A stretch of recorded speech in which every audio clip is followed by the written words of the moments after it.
things have changed significantly in terms of like financial success of movies. You have movies like, yes, they're bankrolled by the big studios still, but you have a movie like Black Panther, which made $1 billion at the box office, global box office. And there was a time where that never would have happened, right? And Ryan Coogler directed it, and I was thinking about when William Marshall says at the end, we have to learn how to activate our dreams, right? So our dreams are still being projected. Our fantasies are still being projected. There's still nobody who can greenlight a picture in Hollywood. No black folks who can greenlight a picture in Hollywood.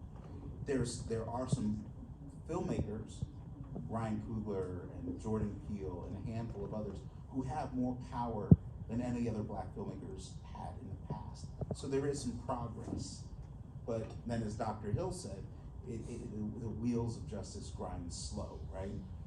I think that where we're at right now in 2024, and I'll say that if we were to backtrack to about 2016 or so, I'd say right around 2016 is when I started to feel like, oh, we're finally starting to catch up with where we should have been, right?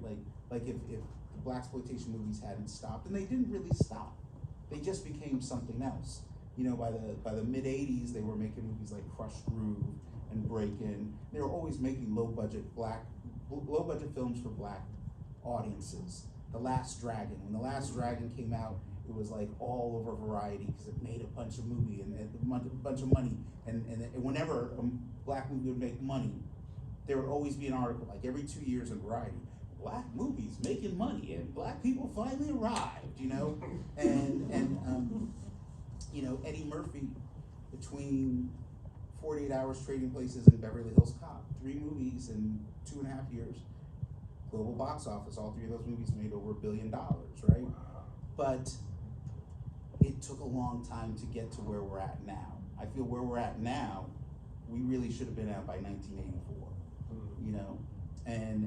But there was, again, I go back to some of the stuff that was said, you know, Dr. Jefferson talking about this generation of talent that was lost.